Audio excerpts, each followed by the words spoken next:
Y él cuenta su experiencia donde dice haber escuchado, no dice haber visto, haber escuchado cosas inefables que no le fueron dadas para compartir, porque cosas que ojo no han visto y oído no han oído son las que Dios tiene preparado para nosotros los creyentes. Después de esta experiencia, él decía que él no sabía ya qué hacer, si estar aquí en la tierra por causa del Evangelio o ya ir a la presencia del Señor a gozar de todo eso. Y lo daba todo por basura, todas las cosas de la tierra.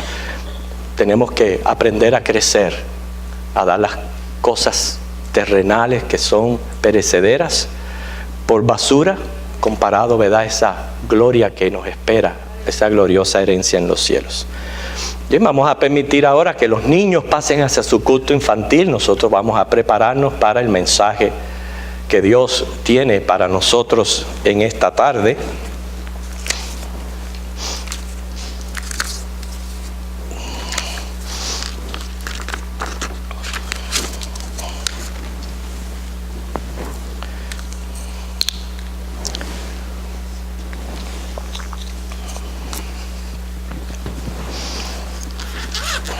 Oremos. Por medio de esta oración simple y sencilla, oramos en total reverencia a tu palabra, que envíes la misma a nuestros corazones, sabiendo que va a ser lo que tú quieres que ella haga en cada uno de nosotros. Pero gracias por tu palabra, gracias porque eres fiel en proveerla. Gracias porque siempre aderezas mesa delante de nosotros y nos das ese alimento espiritual que es tu palabra, porque no solo de pan vivirá el hombre, sino de toda palabra que sale de tu boca. Bendícela en Cristo. Amén. Este es nuestro tercer sermón acerca de honrar la palabra de Dios. Enfatizamos la idea que honrar es adorar. Por tanto, si queremos ser adoradores de Dios, debemos de honrar su bendita palabra. Estamos respondiendo a una pregunta: ¿por qué debemos escudriñar las Escrituras? Explicamos que escudriñar es examinar algo con mucho cuidado. ¿Por qué? No solamente honrar la palabra es honrar a Dios, pero el Señor Jesucristo dijo que en ella tenemos palabras de vida eterna, Juan 5:39. O sea, en la Biblia se encuentra el camino al cielo, la senda de la vida, que no es otro que Jesucristo. Debemos escudriñar las Escrituras porque la palabra de Dios es revelada e inspirada por Él para nuestro beneficio. No debemos conformarnos con solo creer en Dios. La tierra está llena de creyentes, pero no todos conocen a Dios. Hay que conocerle para poder gozar de una buena relación y comunión con Él. Aprendimos las muchas utilidades de la palabra de Dios, en la cual encontramos directrices y consejos para todo aspecto de la vida. Y en esta parte introductoria quiero que por favor busquen el Salmo 1. Salmo 1, donde hay una bienaventuranza para todo varón que no anda en consejo de malos, ni anda en camino de pecadores, ni en silla de escarnecedores se ha sentado.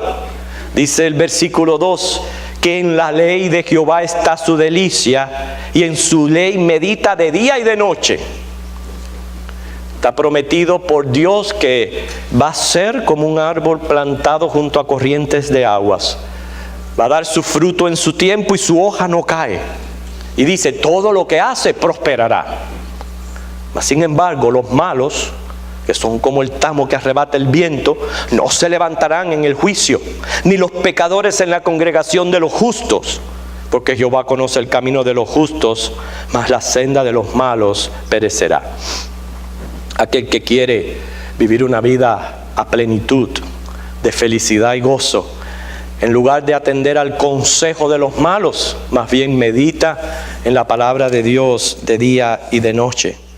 Vamos a seguir incrementando razones, porque para escudriñar las Escrituras, recuerden, el propósito es que seamos diligentes, mejores estudiosos de las Escrituras. Desde que comenzamos estos mensajes hace 2 semanas atrás, ¿cuántos de ustedes ya están haciendo cambios en sus vidas en cuanto a la manera de estudiar la Biblia? ¿Cuántos? Pueden levantar sus manos. ¡Qué bueno! Yo me alegro de todas las manos que se han levantado. ¿Okay? Seguimos para que siga motivado a hacer todo lo posible por escudriñar las Escrituras. Permítanme darles un concepto que quizás no todos conocen, que es lo que es religión. Religión viene de religarse. Religión, religarse. O sea, religarse con Dios es todo lo que yo hago con tal de relacionarme con Él. El hecho de haber hoy venido al templo es practicando su religión. Al abrir la Biblia, leerla, al orar, al servir al Señor, todo eso es religión. Algo que yo hago para relacionarme o religarme con Dios. Decimos que existe un solo Dios verdadero, que es el creador de cielos y tierra, nuestro hacedor. El problema con religión está que existe el diablo. Es en la Biblia donde aprendemos del diablo. Yo encuentro bastante irónico que las personas desechan la Biblia como palabra de Dios, no la toman en cuenta. Sin embargo, todo tipo de material cinematográfico o de televisión que envuelva horror o lo que sea, tiene mensaje diabólico o demoníaco. ¿Quién les dijo a ellos que existe el diablo y los demonios como para fabricar todo ese material? ¿De dónde lo sacan? ¿No se dan cuenta que donde estás en la Biblia? Que es la Biblia la que nos advierte que existe el diablo y los demonios. Y el diablo y los demonios son los promotores de toda religión falsa. O sea, de religarse uno a dioses paganos. Por eso, no toda religión es buena. Uno pudiera decir, respeto la fe de cada cual. Pero otra, como lo he escuchado yo, no, porque todas las religiones llevan a Dios. Mentira. No todas las religiones pueden llevar a Dios. ¿Por qué? Hay dioses falsos. Es algo irracional e ilógico creer así de esta manera. Por tanto, yo tengo que tomar muy en serio la religión que yo estoy practicando. ¿Estoy religándome al verdadero Dios o a dioses falsos? Hermanos, la falta de estudio bíblico a mí me vuelve vulnerable a ser presa fácil para lo que pudiéramos llamarle predadores religiosos. Predadores religiosos. Yo, quizás como usted, me gustan ver los documentales, sobre todo que pasan allí en África, de los animales.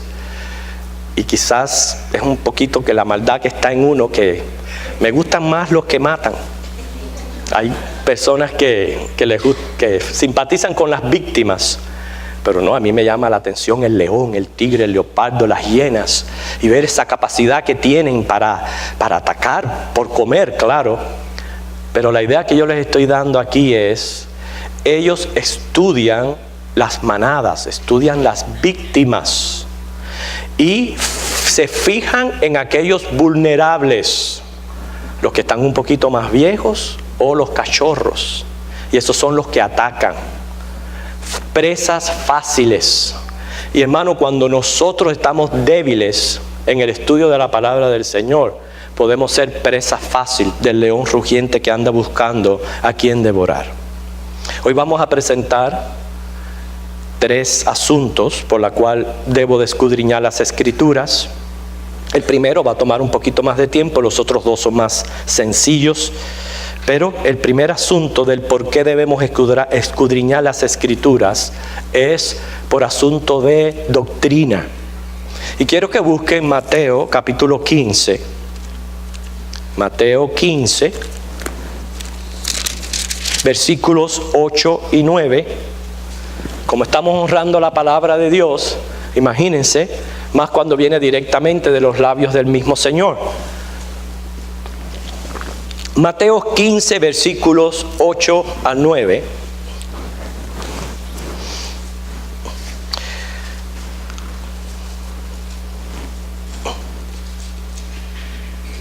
Dice así, ustedes siguen con la vista. Este pueblo de labios me honra, mas su corazón está lejos de mí, pues en vano me honran, enseñando como doctrinas mandamientos de hombres. Nosotros no queremos como doctrina mandamientos de hombre. Nosotros queremos mandamientos del mismo Dios. Del mismo Dios. Pero sin embargo, la gente hoy no quiere escuchar doctrina bíblica. No la quiere escuchar. Y nunca faltan los predicadores que saben entretenerlos. ¿Y sabes qué? Es para su propio mal. ¿Por qué? Porque la doctrina sí es de gran importancia. Cuando hablamos de doctrina, es ese cúmulo de, sean principios, ideales, dogmas, por las que yo apoyo mi fe, lo que estoy creyendo. Y la base de mi religión, pero que también va a afectar mi conducta en todo aquello que yo hago y digo. Fíjense para que ustedes vean qué importancia tiene la doctrina. Es todos aquellos principios ideales que prácticamente yo apoyo mi fe, la fe que gobierna mi vida.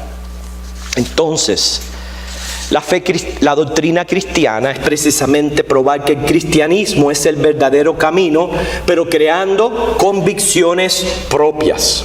No solamente nos sirve para crear convicciones propias, pero también defender contra la oposición y delatar la falsedad. Dentro del cristianismo existen errores doctrinarios. Por lo tanto, una sana doctrina es vital para una buena salud espiritual. ¿Por qué? Repito, la fe regula la vida.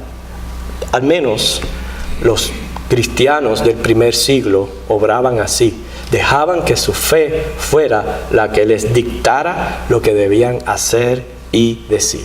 Bueno, la misma Biblia enfatiza la importancia de la doctrina, teniendo palabras no solamente para los maestros, pero también los que estudian, los aprendices. Quiere decir que aquí hay una responsabilidad de ambas partes. Si el maestro tiene la responsabilidad ante el Señor de dar sana doctrina al pueblo, pero ustedes tienen la responsabilidad también delante de Dios de corroborar que lo que usted está escuchando y aprendiendo es a tono con la palabra de Dios. ¿Qué dice la Biblia a los maestros? Mira, dice Tito 2:1, escuche. Tú habla lo que esté de acuerdo con la sana doctrina. En 1 de Timoteo 4:16, ten cuidado de ti mismo y de la doctrina. Dice, persiste en ello. Pues haciendo esto te salvarás a ti mismo y a los que te oyeren. Fíjense, habla de acuerdo a la sana doctrina, ten cuidado de ti mismo y de la doctrina y persiste en ellos. Pero para los aprendices, en ese caso, somos todos. Dice Efesios 4:14. No seáis niños fluctuantes, llevados por doquiera de todo viento de doctrina, por estratagema de hombres que para engañar emplean con astucia las artimañas del error. Crezcamos en todo en aquel que es la cabeza, Cristo, Fíjate, no seamos fluctuantes. Ese fluctúo, el no ser siempre igual, persistir, ese ir y venir, no me va a ayudar a mí absolutamente en nada a crecer. Y voy a ser llevado por doquiera de viento de doctrina. Cuando usted visite una iglesia, porque no podemos pertenecer a todas las congregaciones, aunque quisiéramos, no podemos, debemos de pertenecer a una sola congregación. Preocúpese por la doctrina de esa congregación, preocúpese por lo que enseña, escuche, mire a ver si tiene escrito una constitución, artículos de fe. Eso es muy importante para no dejarnos engañar. Hebreos 13:9 le sigue hablando a los aprendices: no os dejéis llevar de doctrinas diversas y extrañas, porque buena cosa es afirmar el corazón con la gracia. Segunda de Juan 9: cualquiera que se extravía y no persevera en la doctrina de Cristo, no tiene a Dios. El que persevera en la doctrina de Cristo, ese sí tiene al Padre y al Hijo. ¿Por qué hay advertencias tanto para los maestros como para los aprendices? Por los peligros que la misma Biblia nos advierte. Y seguimos viendo estos peligros. Estoy leyendo directamente de la palabra de Dios. Primera de Timoteo 4:1 dice que algunos apostatarán de la fe, escuchando espíritus engañosos y doctrinas de demonios. Para mí uno de los más impactantes es lo que el mismo Señor Jesucristo dijo en Mateo 7, 21 al 23. Lo repetimos mucho en esta iglesia. No todo el que me dice Señor, Señor entrará en el reino de los cielos, sino el que hace la voluntad de mi Padre que está en los cielos. Muchos me dirán en aquel día: Señor, Señor, ¿no profetizamos en tu nombre? ¿En tu nombre echamos fuera demonios? ¿En tu nombre hicimos muchos milagros? Entonces les declararé: nunca os conocí, apartaos de mí, hacedores de maldad. Impresionante, ¿verdad? Y que todas esas señales se estén haciendo en muchas de las iglesias hoy día. Segunda de Timoteo 4, del 3 al 4, dice que vendrá tiempo cuando no sufrirán la sana doctrina. ¿Sabe que para mí, como yo entiendo esto, a la gente le va a aburrir el estudio de la Biblia? Aburrir. Le va a ser una cosa fastidiosa e irresistible. Tal es así que la van a evitar, porque no la van a resistir. Eso es lo que dice que va a venir en los últimos tiempos. Dice: no sufrirán la sana doctrina, no les va a importar ni lo que les estén enseñando, ni nada de eso. Sino que teniendo comezón de oír, se amontonarán maestros conforme a sus propias concupiscencias y apartarán de la verdad el oído y se volverán a las fábulas. Eso es lo que está la gente detrás. A las fábulas, las cosas que están sucediendo que no son verdaderamente bíblicas.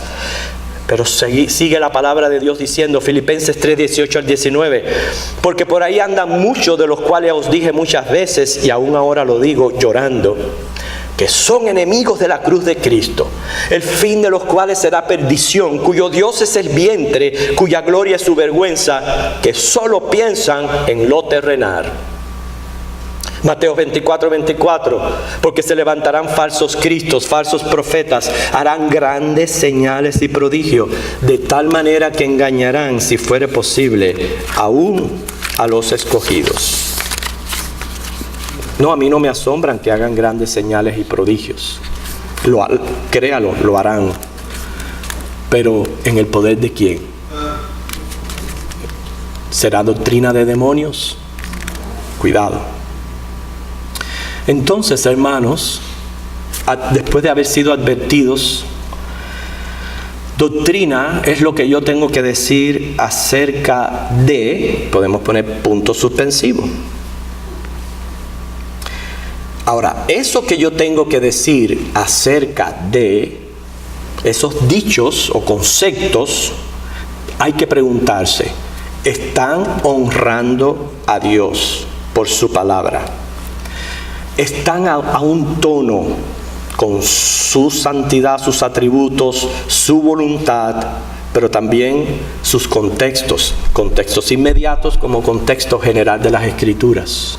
Estoy hablando de esos, no de lo que cree fulanito, lo que yo creo, lo que yo entiendo acerca de punto, está a tono con la palabra de Dios.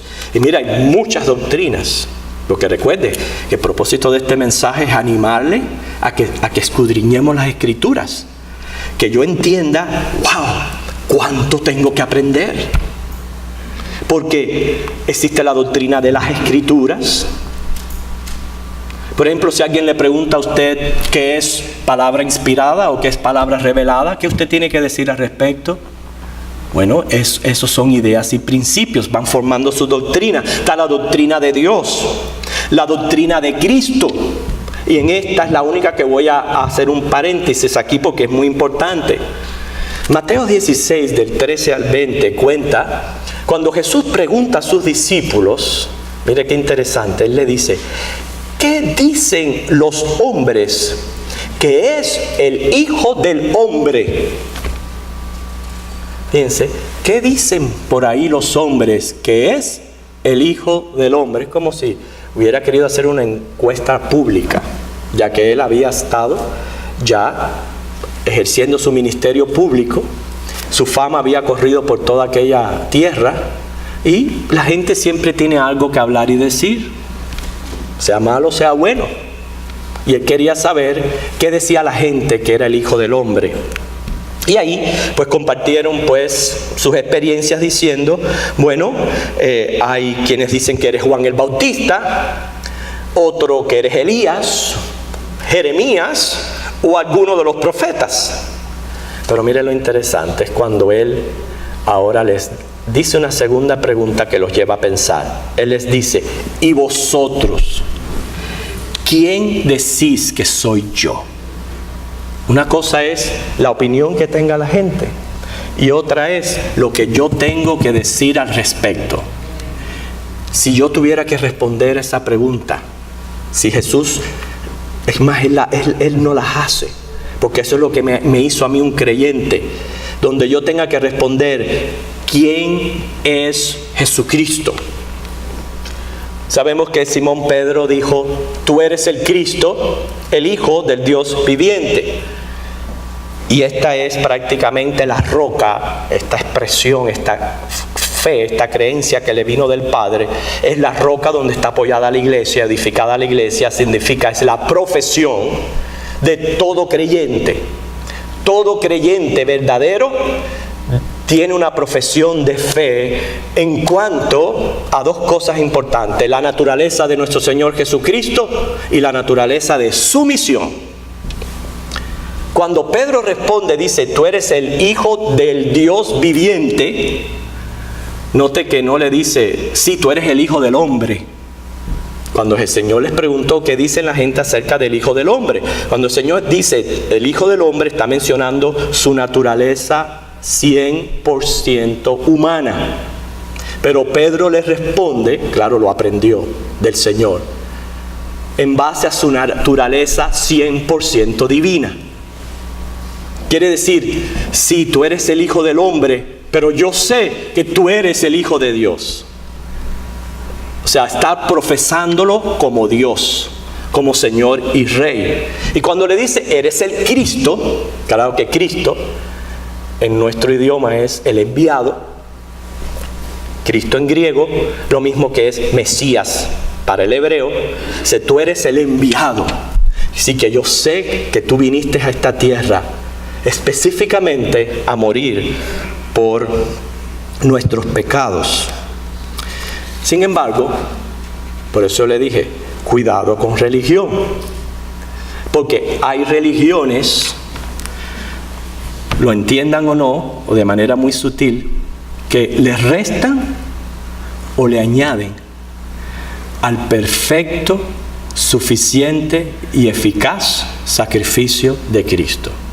O le restan o le añaden. Les digo cómo les restan. Restan es, pues, robarle el valor y suficiencia. Cuando yo digo, yo le tengo que hacer una misa a ciclanito que se murió hace 20 años para ver si acaba de salir del purgatorio. ¿Ok? Eso es una manera de restarle suficiencia al sacrificio de Cristo. Cuando yo soy engañado hasta pagar indulgencias, como está haciendo el nuevo Papa, dando indulgencias vía el internet, yo le estoy restando al sacrificio de Cristo, porque ellos creen que pagando indulgencias se obtiene perdón de pecados. Y ustedes pueden ya ver cómo hay muchas formas de restarle suficiencia y eficacia al sacrificio de Cristo. Pero el otro error es añadirle, porque cuando yo no estoy seguro 100% de la seguridad de la salvación de mi alma y creo que tengo que hacer obras para perseverar o para mantenerme la salvación, le estoy añadiendo al sacrificio de Jesucristo. ¿O sí, hermanos? Y es más serio de lo que nosotros pensamos. ¿Por qué razón? Una cosa es hacer obras porque es consecuente a mi nueva naturaleza, la regeneración, que como el fruto del Espíritu es amor, pues va a provocar obras en uno, a realizarlas como actos de autojustificación. Por eso le digo, ¿ven la importancia de la doctrina? Esa es solamente la doctrina de Cristo. Tenemos tantas otras cosas que creer, por ejemplo, la doctrina del Espíritu Santo, la doctrina de los ángeles, incluyendo a Satanás, la del hombre y del pecado, la de la salvación, la de la iglesia, la de escatología o el futuro. Así que mire, cuánto tenemos que escudriñar la Biblia. Ya brevemente les voy a dar los otros dos puntos del por qué debemos escudriñar la Biblia. Número 1. Número 2. Por el peligro de la apostasía. Usted lo puede leer en 2 de Tesalonicenses, capítulo 2, versículo 3, donde a la manifestación del anticristo le va a preceder una gran apostasía. El apóstata se distingue del incrédulo. Aprenda la diferencia. El apóstata se distingue un poco del incrédulo. El incrédulo en este caso es aquel ateo que niega rotundamente a Dios. Pero el apóstata es una persona que ha sido expuesta a las verdades bíblicas, aparentemente responde de manera positiva, puede ser llevado por la emoción o por otros intereses, porque también en la iglesia viene gente buscando novio, pero nunca experimentan un nuevo nacimiento.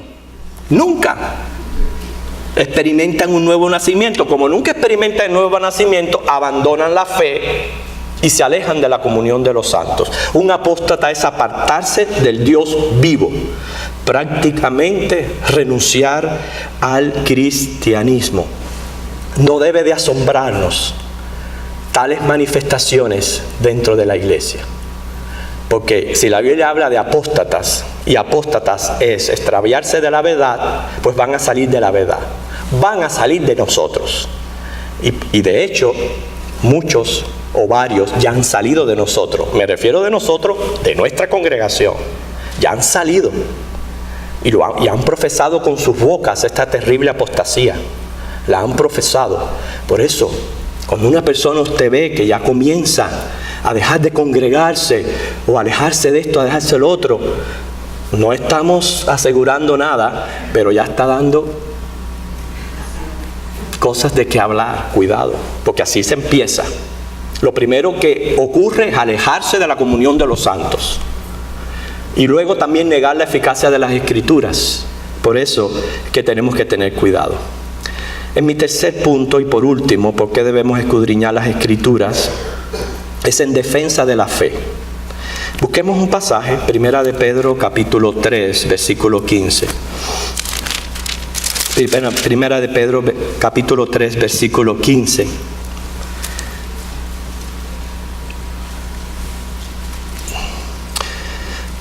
Sino santificar a Dios el Señor en vuestros corazones.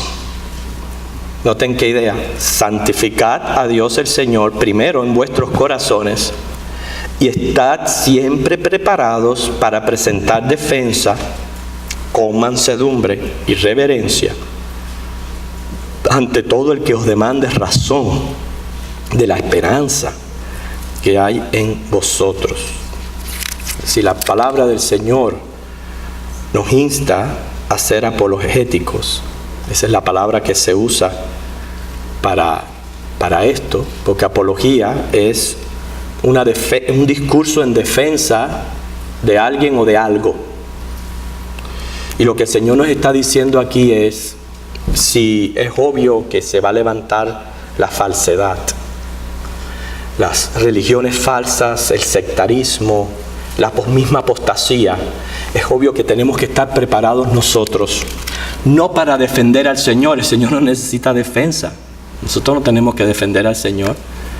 Por eso cuando uno tiene estas circunstancias, yo no tengo ni que ponerme bravo, ni que coger una pistola, un puñal y amenazar a la gente que se vayan de la casa, ni gritar. Yo no tengo por qué perder mis estribos. No, toda calma, como estoy seguro en la verdad, esa misma verdad va a salir con amor. Por eso dice con mansedumbre y reverencia, con amor. Yo tengo que tratar a esas personas con amor. Porque ¿qué cristianismo yo estoy representando si cuando vienen a mi casa les salgo como un lobo? No, tiene que ser con amor. Pero tengo que estar preparado para eso, hermanos. Y para yo poder estar preparado, yo tengo que aprender de la Biblia y crear fuertes convicciones doctrinales y convicciones que sean sanas. ¿Por qué razón tengo yo que estar preparado? Primero, mire, para mi propia seguridad y mi propia convicción, para que nadie me mueva del lugar donde yo estoy. Segundo, nuestros hijos, hermanos. Nuestros hijos se están criando en tiempos difíciles. No solamente está el sectarismo, hay filosofías humanistas, secularistas, relativistas a su alrededor, influyéndoles continuamente su mentalidad y conducta, proyectada en todos los programas, juegos, el internet. Todo esto está proyectado, los están bombardeando continuamente a nuestros hijos. Una sociedad que prácticamente va en contra de los valores y las normas que hay en la palabra de Dios. Por eso es que debemos de prepararnos. Cuando vienen a demandar esta fe, ¿cuál es mi actitud? Decir, bueno, yo no sé, como yo no sé, mejor me quedo callado, no digo nada. Ok, pero piense por un momento lo que está pasando. Viene esta persona trayendo una herejía y le comienza a hablar. Y usted como un corderito callado. No es ese tiempo, no es el tiempo de imitar a Cristo que fue como cordero al matadero sin abrir su boca. No. Usted callado. Cuando usted está callado, usted está otorgando. Usted está otorgando que esa persona que está la pobre confundida cree que está en la verdad. Y ahí diciendo, mire este pobre, ya está mal, quién sabe si está burlándose de uno. No conoce ni la Biblia. No sabe ni dónde está esto ni dónde está lo otro. Qué perdidos están. Ellos diciendo de nosotros. Porque ahí estamos nosotros calladitos sin abrir mi boca. La idea está prepararse. Nos preparamos y al estar preparados, entonces yo puedo presentar esta defensa. No por defender a Dios, sino precisamente por amor a estas personas que están confundidas. Quiera Dios usar ese momento para iluminarles, pero también para que no salgan creyendo que llevan la verdad. Cuando a mí me tocan a la puerta, no los dejo hablar, hermanos. Yo no los dejo hablar. No, yo continuamente ahí le estoy dando y a veces quieren decir algo y vuelvo de nuevo a coger y manteniendo la calma, manteniendo la mansedumbre, y en medio de esa calma y de esa mansedumbre los mando para el infierno. Les digo que están falsos, que están herejes, pero sin perder la tabla, como decimos nosotros. Hay que estar preparados para presentar defensa, y todo eso nos ayuda al estudio de la Biblia. Bien, concluyo. ¿Por qué debemos escudriñar las Escrituras? Para crear doctrina sana, convicciones propias que, recuerden, van a impactar todo aspecto de la vida. No queremos mandamientos de hombres. Nosotros queremos vivir conforme a Dios, conforme a sus atributos, a su voluntad, para gozar de comunión que conllevarán bendiciones. Segundo, por el gran peligro de la apostasía que hay allá afuera. No solamente para cuidarnos, pero cuando veamos estas manifestaciones, lo que me está diciendo a mí, el Señor ya está a las puertas. Eso es lo que me dice a mí. Y tercero, para defender la fe contra los que la demanden. La aplicación a este mensaje es la misma de todos estos sermones. Hay que procurar que este sea un año donde ya yo me decida a ser un mejor estudiante de las Escrituras. Recuerde, honrar la palabra es darle el valor que merita y es adorar a Dios. Hay que dedicarle tiempo a la lectura, al estudio, a un nivel personal, a un nivel congregacional. Hay que dedicarle tiempo. Por eso les pregunté, ¿quiénes ya están haciendo cambios en cuanto a afrontar la palabra de Dios? Participe de los estudios bíblicos que ofrece la iglesia. Preste interés, atención. Cuando la palabra está expuesta, préstele atención e interés.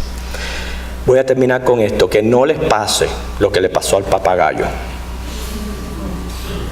No, sí. Una señora compra este papagayo. Ella tenía la ilusión de entrenarle y de oírle hablar. Pero su esfuerzo era en vano. Por más que le enseñaba, el papagayo no decía una palabra. Decide regresar a la tienda donde lo adquirió a preguntar. A lo mejor estaba haciendo algo malo. Le dice, bueno, a lo mejor el papagayo necesita estimulación. Cómprele un espejo, una escalera, juguetes que le ayuden. Usted va a ver que va a hablar. Así lo hizo. Pasó el tiempo, pero nada de hablar. El papagayo no decía una sola palabra. Por último, ya la señora regresa bien enojada al establecimiento a que le devuelvan el dinero. En lugar de hablar, la pobre ave había muerto. Y dice, lo único que dijo al morir fue, mucho juguete, nada comida.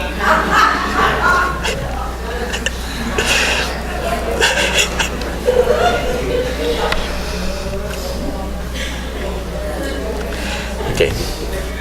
Aquí hay una moraleja. Y esa moraleja la presenta ahí el profeta Oseas, capítulo 4, versículo 6. Mi pueblo fue destruido porque le faltó conocimiento. Recuerde que la Biblia es nuestro alimento espiritual. Señor les bendiga. Vamos a orar. Gracias te damos, Señor, porque hoy tú nos instas a tomar mucho más en serio el escudriñar tu palabra, a un nivel personal, a un nivel congregacional, a tener mejor predisposición para tomarla, abrirla, estudiarla, participar, esmerarme, Señor, en cada vez ser un mejor estudioso de tu palabra. Porque hemos visto toda su utilidad y todo el provecho que trae para nosotros. Oh Señor, en el Salmo 1 vemos como tú presentas la bienaventuranza de aquel que medita en tu ley de día y de noche. Ayúdanos a tomar esa costumbre de meditar en tu ley al levantarnos, también al acostarnos. Ayúdanos, Señor, porque sabemos que seremos bienaventurados, bien plantados, daremos fruto en nuestro tiempo, las hojas no caerán y seremos, Señor, prosperados en todo lo que hacemos. Ayúdanos, Padre, este es el primer mes de este año. Estamos enfatizando que honrar la palabra es honrarte a ti y que eso pueda quedar impregnado en nuestros corazones y mentes. En Cristo, amén.